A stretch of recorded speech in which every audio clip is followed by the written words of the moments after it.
गुरु नानक देव जी हर समय भक्ति में ही लीन रहते, परमात्मा की बंदगी ही करते रहते।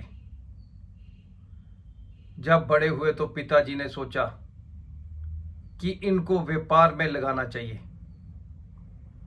ताकि इनका थोड़ा ध्यान घर गृहस्थी में भी रहे।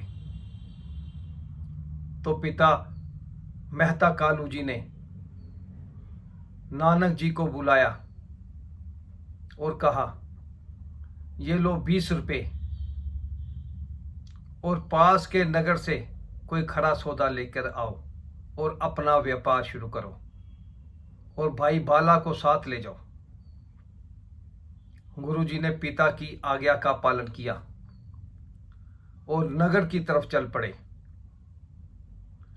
रास्ते में जब एक गांव से गुजर रहे थे तो उन्होंने वहां पर साधुओं को भजन कीर्तन करते देखा। वो भी वहां पर रुके। जब उन्हें पता चला कि ये साधु संत बहुत दिनों से भूखे हैं तो गुरुजी पास के शहर में गए और वहां से 20 रुपए का सामान, आटा, चावल, नमक, खांड, घी, शक्कर, मिष्ठान आदि खरीद कर ले आए और उन साधुओं को भोजन खिलाया और फिर वापस अपने घर की तरफ चल पड़े। जब गुरु नानक और उनके साथी बाला घर के पास पहुंचे तो गुरुजी घर के बाहर ही एक पेड़ की छांव में बैठ के और बाला घर के अंदर चले गए।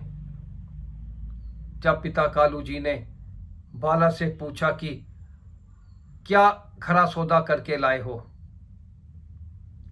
तब बाला ने सारी कहानी बताई, कैसे नानक जी ने वो 20 रुपए उन भूखे साधुओं को खिला दिए और वापस अपने घर की तरफ चल पड़े। पिता कालू ये सुनकर उन्हें बहुत गुस्सा आया और घर के बाहर ही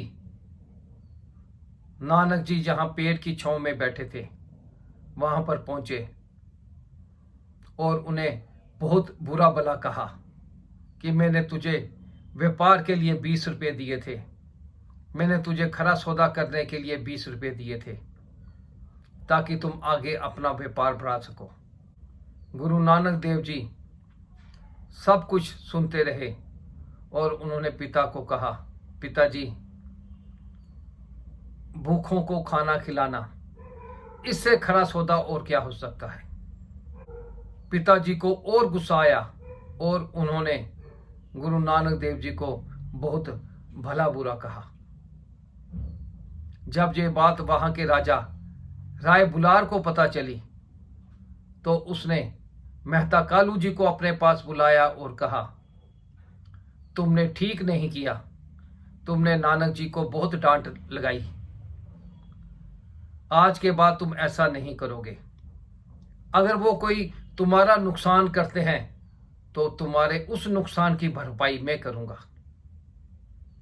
गुरु नानक ने तुम्हारे घर में जन्म लिया है, वो तुम्हारी अगली कई पीढ़ियों को तो तारेंगे ही, वो पूरे संसार को, पूरे जगत को तारने के लिए आए हैं। यानी कि वो पूरे संसार को रोशनी दिखाने के लिए आए हैं। वो उस परमात्मा का रूप है। उनके काम में बाधा मत डालो, वो जो करते हैं उन्हें करने दो। ये थे गुरु नानक, जिन्होंने भूखे प्यासे साधु संतों को 20 रुपए का खाना खिलाया और आज वही 20 रुपए बढ़कर लाखों करोड़ों रुपए हो चुके हैं और प्रतिदिन कई लाख लोग गुरुद्वारों में अपना पेट भरते हैं। गुरु नानक द्वारा चलाई वो 20 रुपए की प्रथा आज तक कायम है। दुनिया के किसी भी कोने में जब आपको कहीं भूख प्यास लगे तो आप पता कीजिए कि पास में गुरुद्वारा कहाँ है आप वहां जाइए और अपने भूख मिटा सकते हैं। कभी किसी से किसी का धर्म नहीं पूछा गया, कभी किसी से किसी की जात नहीं पूछी गई। वहां सभी धर्मों का आदर किया जाता है। ये सब गुरु नानक की देन है। उनके द्वारा 20 रुपए का लगाया लंगर आज पूरी दुनिया में जरूरतमंदों को, गरीबों को भोजन परोस रहा है। धन श्री गुरु नानक, आप धन्य हैं। धन गुरु नानक, धन गुरु।